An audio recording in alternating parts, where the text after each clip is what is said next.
Sa video na ito, pag-uusapan natin ang ilan sa mga sikat na artista sa Pilipinas na dumaan sa rehab matapos na nalulong sa ipinagbabawal na gamot. Una sa ating listahan, si Baron Geisler. Si Baron Geisler ay matagal nang kinilala bilang isa sa pinakamahusay na aktor ng kanyang henerasyon. Ngunit kasabay ng kanyang talento ay ang sunod-sunod na kontrobersyang kinasangkutan niya dahil sa alak at droga. Dumating ang panahon na napagtanto niyang kailangan na niyang baguhin ang kanyang direksyon. Sa suporta ng kanyang pamilya, nagpasya siyang sumailalim sa rehabilitasyon. Sa kasalukuyan, aktibo pa rin siya sa industriya at madalas niyang ibinabahagi ang kanyang kwento bilang patunay na posible pa ring magsimula muli anuman ang naging nakaraan. Pangalawa, si Jiro Manyo. Noong bata pa lamang si Jiro Manyo, kinilala na siya bilang isa sa pinakamahusay na child actor sa bansa. Ngunit pagdating ng kanyang teenage years, nag-iba ang direksyon ng kanyang buhay. Inamin ni Jiro na nagsimula siyang gumamit ng ilegal na droga sa edad na 15. Dahil dito, ilang ulit siyang sumailalim sa rehabilitation bago tuluyang nakabangon.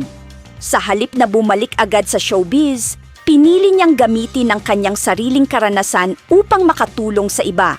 Ngayon ay nagsisilbi siyang co-facilitator o counselor sa isang rehabilitation center, kung saan nagbibigay siya ng gabay sa mga taong nais ding makalaya sa adiksyon.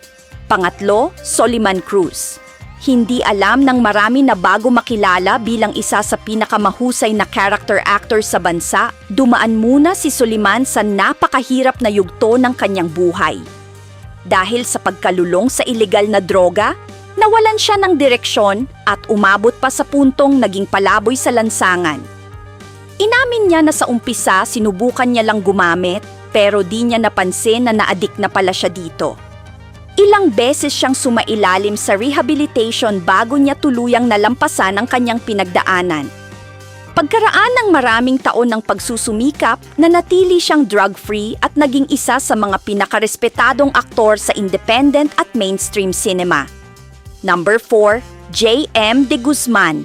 Isa sa mga pinakakilalang kwento ng recovery sa industriya ay ang kay J.M. De Guzman. Habang patuloy na sumisikat ang kanyang karera noon, tahimik naman niyang kinakaharap ang problema sa paggamit ng ilegal na droga. Dahil dito, 2 beses siyang sumailalim sa rehabilitasyon upang tuluyang makabangon. Trending ang bidyong ito noon na marami ang nakapansin na tila high ang aktor. Unti-unti siyang nakabalik sa pag-arte at muling napatunayan ang kanyang husay sa iba't ibang teleserye at pelikula. Sa halip na ikahiya ang kanyang nakaraan, naging bukas si JM sa pagbabahagi ng kanyang karanasan upang hikayatin ang iba na huwag mawalan ng pag-asa sa kabila ng mga pagkakamali. At syempre panghuli sa ating listahan ay si Mark Anthony Fernandez. Tulad ng ibang personalidad, dumaan din siya sa matinding pagsubok. Sa murang edad ay sumailalim na siya sa rehabilitation dahil sa paggamit ng ilegal na droga. Makalipas ang ilang taon, muli siyang nasangkot sa isang drug-related case na naging dahilan ng kanyang pagkakaaresto. Matapos harapin ang mga isyong kanyang kinaharap, nagsimula siyang muling ayusin ang kanyang buhay at karera. Anong reaksyon ninyo dito? Mag-comment lang sa ating comment section at huwag kalimutan na mag-subscribe sa ating channel